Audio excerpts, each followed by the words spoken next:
بےتاب ہے۔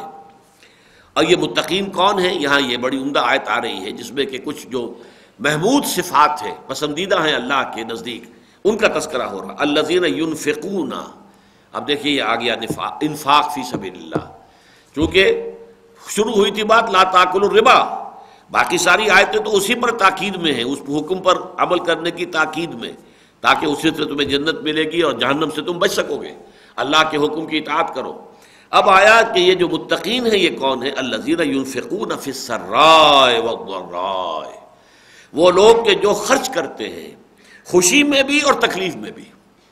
بعض لوگ ایسے ہوتے ہیں تکلیف میں ہوں تو کوئی نہ کوئی صدقہ خیرات دے دو، جب اپنے آرام سے اس وقت کچھ نہیں سوچتی کہ کوئی کسی کی مدد کرنی ہے، لیکن یہاں کہا فی السراء والضراء، خواہ کوئی تکلیف میں ہے تب بھی وہ خرچ کرتا ہے اللہ کی راہ میں، اللہ کی مغفرت کے حصول کے لیے، اور کوئی خوش و خرم ہے، خوشحال ہے، کوئی اسے تکلیف نہیں ہے، کوئی عارضہ نہیں ہے، تب بھی خرچ کرتے ہیں۔ والکاظمین الغیظ، اور وہ لوگ کہ جو اپنے غصے کو پی جانے والے ہیں۔ غصہ آنا بری شے نہیں ہے، اچھی طرح نوٹ کر لیجئے۔ غصہ تو حمیت، غیرت، ان دونوں چیزوں کی علامت ہے۔ آپ میں اپنی ذاتی حمیت بھی ہونی چاہیے، عزت نفس، اس کا بھی تحفظ کرنا ہے، اس پر حملہ ہو تو غصہ ہونا چاہیے۔ ملی غیرت، اس پر کوئی حملہ کر رہا تو آپ کو غصہ آنا چاہیے۔ یہ ٹھنڈے ٹھنڈے لوگ جو ہیں جنہیں غصہ ہی نہ آئے وہ نہیں، لیکن غصے کو پی جانے والے، کنٹرول کرنے والے، یہ نہ ہو کہ غصے سے مغلوب، جس کو ہم کہتے ہیں مغلوب الغضب۔ ایک وہ آدمی ہے کہ جو غصے میں آیا تو مغلوب ہو گیا ہے، اب صحیح غلط حلال حرام اور جو ہاتھ میں آئی اینٹ روڑا پتھر دے مارا، بغیر دیکھے ہوئے کہ یہ کرنے کا مجھے حق ہے یا نہیں ہے۔ اس نے جو میرے ساتھ زیادتی کی وہ کس پیمانے کی تھی، اس نے مجھے کنکری ماری تھی، میں اسے جو ہے ایک بڑا پتھر اٹھا کر مار رہا ہوں۔ یہ سارا حساب کتاب نکل جاتا ہے، نو سینس آف پروپورشن۔ جو مغلوب الغضب ہو جائے، غلبہ آ جائے ان کے اوپر، جسے کہا تھا ظفر، جو بادشاہ تھے بہادر شاہ ظفر، جسے عیش میں یاد خدا نہ رہی، ظفر آدمی اس کو نہ جانیے گا، خواہ کیسا ہی ہو وہ فہم و ذکا، جسے عیش میں یاد خدا نہ رہی، جسے تیش میں خوف خدا نہ رہا۔ اب یہ بادشاہ ہے، اب بیچارہ دفن ہوا ہے رنگون میں، بادشاہ بہادر شاہ ظفر، ان کا کلام ہے یہ کہ اے ظفر اس شخص کو آدمی نہ سمجھو، چاہے وہ بڑا فہیم اور ذکی اور ذہین اور یہ اور وہ، یہ ذہانت اور فطانت یہ ایول جینیس ہو جاتی ہے انسان کے لیے، یہ بجائے اس کے کہ اس کے فائدے میں ہو نقصان میں ہو جاتی ہے۔ لیکن اگر اس کے اندر یہ ہے کہ عیش میں، جسے عیش میں یاد خدا نہ رہی، عیش میں آ گئے تو بھول گئے اللہ کو بھی، اب کیا ذکر کرنا ہے، ہمیں تو سب کچھ حاصل ہے، اب تو آرام سے گزرتی ہے، آخرت کی خبر خدا جانے۔ تو جسے عیش میں یاد خدا نہ رہی اور جسے تیش میں خوف خدا نہ رہا، تیش میں بھی آدمی جو ہے دیکھے کہ کیا صحیح ہے کیا غلط ہے۔ تو والکاظمین الغیظ والعافین عن الناس، اس سے بھی اگلی بات یہ ہے لوگوں کو معاف کرنے والے، یعنی آپ انتقام لینے پر قادر ہوں پھر معاف کر دیں۔ اگرچہ سورہ بقرہ میں ہم نے پڑھا ہے وَلَكُمْ فِي الْقِصَاصِ حَيَاةٌ يَا أُولِي الْأَلْبَابِ، قصاص میں زندگی ہے اے ہوش مندو۔ یہ قطاع جو ہے قصاص، اگر یہ نہ رہے کسی معاشرے میں تو پھر شرینوں کی، بدماشوں کی جو ہے جرتیں بڑھ جائیں گی۔ کہ آپ نے کسی کو تھپڑ مارا خام خواہی اور اس نے آپ کو کچھ نہیں کہا، معاف کر دیا، آپ کو ہمت ہوگی کسی اور کو جا کے تھپڑ ماریں گے؟ تو اس کی بجائے یہ کہ اگر آپ نے ایک تھپڑ مارا تھا اور زناٹے دار آپ کو بھی رسید ہو گیا تو آگے کے لیے ہوش رہے گا کہ آئندہ یہ حرکت میں نہ کروں۔ تو معاشرے کے اندر قصاص کی ضرورت ہے اور اہمیت ہے۔ البتہ انفرادی سطح پر انسان کی روحانی ترقی اور ترفع جو ہے، بلند ہونا روحانی اعتبار سے، وہ ہے عفو۔ تو اس میں یوں سمجھیے کہ یہ تلوار سے زیادہ تیز اور تلوار کی دھار سے زیادہ باریک اور بال سے باریک راستہ ہے یہ کہ ایک طرف عفو ہے، ایک طرف قصاص ہے۔ یہ دیکھنا پڑے گا ججمنٹ، آیا میں اسے معاف کر دوں تو یہ بہتر ہے؟ ایک شخص کے اندر آپ دیکھتے ہیں کہ اس شخص کے اندر خیر کا جذبہ ہے، معاف کر دوں گا تو وہ اس سے اس کا خیر کا جذبہ تقویت پائے گا، احسان مند ہوگا اور خیر کی طرف اس کا رجحان ہو جائے گا۔ اور اگر یہ سمجھے کہ نہیں یہ بدماش ہے، اسے میں معاف کر دوں گا تو اس کی جو ہے بدماشی میں ہمت افزائی ہو جائے گی۔ تو اب یہ دیکھنا جو ہے یہ آدمی کا پرسنل ججمنٹ ہوگا کہ یہ دونوں چیزیں جو ہے ادھر کروں یا ادھر کروں۔ دین میں دونوں کا مقام ہے۔ قصاص حق ہے، آپ کو بدلہ لینے کا حق حاصل ہے، قانونی سطح پر یہی اصل شے ہے، اور معاشرے کو درست رکھنے میں اس کا بہت بڑا اثر ہے۔ لیکن ذاتی ترفع، ذاتی روحانی ترقی جو ہے وہ عفو میں ہے. وَإِن تَعْفُوا وَتَصْفَحُوا وَتَغْفِرُوا فَإِنَّ اللَّهَ غَفُورٌ رَحِيمٌ.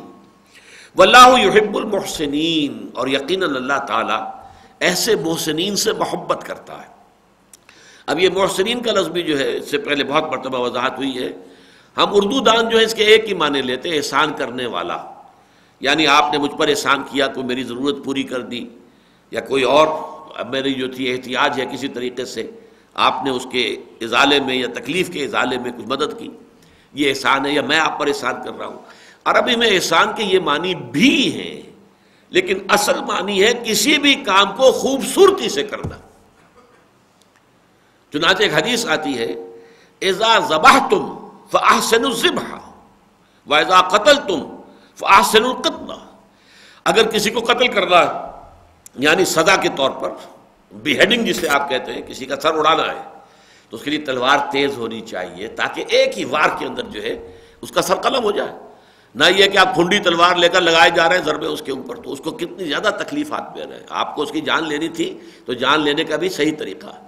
اسی طرح آپ بکرے کو ذبح کرنا چاہتے ہو تو کھنڈی چھری سے اور پھیر رہے اس کے گلے کے اوپر اور وہ نہیں کاٹ رہی ہے، یہ نہیں. چھری کو تیز کرو، احسن الذبح، یہ ذبح کے اندر بھی حسن پیدا کرو، بہتری پیدا کرو. تو ایک احسان ہے اسلام کے اندر، احسان اللہ کی اطاعت ہے، ایک مارے باندھے کو ہو رہی ہے، ایک بڑی طبیعت کی آمادگی کے ساتھ ہو رہی ہے. آدمی اچھا کام کر کے خوشی مسرت محسوس کرتا ہے. ایک یہ کہ جیسے تاوان تھا ادا کر دیا، آپ نے زکوٰۃ ادا تو کر دی لیکن محسوس ایسے کر رہے ہیں جیسے کوئی تاوان تھا جو دینا پڑ گیا. تو دے تو دیا آپ نے، زکوٰۃ تو ادا ہو جائے گی، لیکن ایک یہ کہ دلی آمادگی کے ساتھ دیتے ہوئے فرحت محسوس کی اور اس میں بہتر سے بہتر مال نکال کر دیا. جیسا کہ ہم پڑھ چکے ہیں اسی سورہ مبارکہ کے اندر، لن تنالوا البر حتی تنفقوا مما تحبون. تم نیکی کے مقام کو نہیں حاصل کر سکتے جب تک کہ وہ مال خرچ نہ کرو جو تمہیں محبوب ہے، پسند ہے، وہ مال دو. تو یہ احسان ہو جائے گا، احسان انفاق میں عمدگی اور خوبصورتی. تو احسان اسلام یہ ہے کہ اسلام جو ہے ہماری اللہ کی تابعداری، وہ تابعداری بڑی خوبصورت انداز میں، جس کو اور مقامات پر کہا گیا ہے کہ پھر یتبعون احسن من احسن، کہ آدمی نے قرآن مجید کی ایک آیت پڑھی، اب اس میں 2-3 احتمالات ہو سکتے ہیں، تو آپ دیکھیں جو سب سے اونچا احتمال ہے اسے اختیار کریں. ایک یہ کہ آدمی دیکھتا ہے سب سے کم تر احتمال جو ہے میں اس پر عمل کر دوں، تاکہ کم سے کم یہ کہ عمل کرنے کے حد تک میرا جو ہے وہ عذر جو ہے وہ پورا ہو جائے کہ میں نے عمل کر لیا ہے. ایک یہ کہ آپ اعلیٰ سے اعلیٰ دیکھیں، عظیمت کا مقام دیکھیں بجائے رخصت کے مقام کے. تو یہاں محسنین سے مراد وہ ہے کہ یہ انسان کی روحانیت کا بلند ترین مقام ہے. جیسا کہ حدیث جبرائیل میں آیا ہے کہ حضرت جبرائیل انسانی شکل میں آئے حضور کی خدمت میں اور لوگوں کو سمجھانے کے لیے 3 سوالات کیے، جن کے جوابات پھر حضور نے دیے. اخبرنی عن الاسلام، مجھے بتائیے اسلام کیا ہے. اس کا آپ نے جواب دیا، کہا صدقتا، آپ نے ٹھیک کہا. لوگ حیران ہوئے، یہ عجیب سائل ہے، یہ ہے کون؟ سائل جو ہے وہ یہ تو نہیں کہتا کہ آپ نے ٹھیک کہا، یہ تو استاد کہتا ہے کسی سے کہ ہاں بھائی تم نے ایسا جواب دیا ہے، شاباش. تو یہ ہے کون؟ یہ حضرت عمر رضی اللہ تعالیٰ عنہ کے الفاظ جو میں آپ کو سنا رہا ہوں، روایت جو حضرت عمر کی ہے، مسلم شریف کی. پھر پوچھا فاخبرنی عن الایمان، اب مجھے بتائیے ایمان کیا ہے. حضور نے جواب دیا، پھر کہا صدقتا، آپ نے ٹھیک کہا. اب سب لوگ جو ہے حضور کے ادب کی وجہ سے کہ جب حضور کچھ نہیں کہہ رہے تو ٹھیک ہے ہم بھی سن رہے ہیں. تیسرا سوال فاخبرنی عن الاحسان، اب مجھے بتائیے احسان کیا ہے. آپ نے اس کا جواب دیا، ان تعبد اللہ کانک تراہ فإن لم تکن تراہ فإنہ یراک. اور ایک روایت میں آیا ہے ان تعمل للہ کانک تراہ فإن لم تکن تراہ فإنہ یراک. ایک میں آیا ہے ان تخشى اللہ کانک تراہ فإن لم تکن تراہ فإنہ یراک. تم اللہ کی بندگی کرو، اللہ کے لیے بھاگ دوڑ اور محنت کرو، اللہ کا خوف رکھو جیسے کہ گویا کہ تم اللہ کو دیکھ رہے ہو. اب آپ سوچئے، کبھی یہ حقیقت منتظر نظر آ لباس مجاز میں کہ ہزاروں سجدے تڑپ رہے ہیں میری جبین نیاز میں. اگر کہیں موقع ایسا ہو کہ اللہ ہماری نگاہوں کے سامنے آ جائے اور ہم سجدہ کریں تو کیسا سجدہ ہوگا؟ وہ کیا کیفیت اس سجدے کی ہوگی؟ اس طرح کا سجدہ کرو کہ جیسے کہ تم اللہ کو دیکھ رہے ہو. اور اگر یہ نہیں تو کم سے کم یہ ضرور مستحضر رہے کہ اللہ تمہیں دیکھ رہا ہے. You are in his eyes at least. اول تو یہ کہ اس حد تک بھی بات پہنچ جائے، اتنا یقین ہو جیسا کہ آنکھ سے دیکھی ہوئی کسی چیز کا یقین ہوتا ہے. کان نہ کا ترا ہو، گویا کہ تم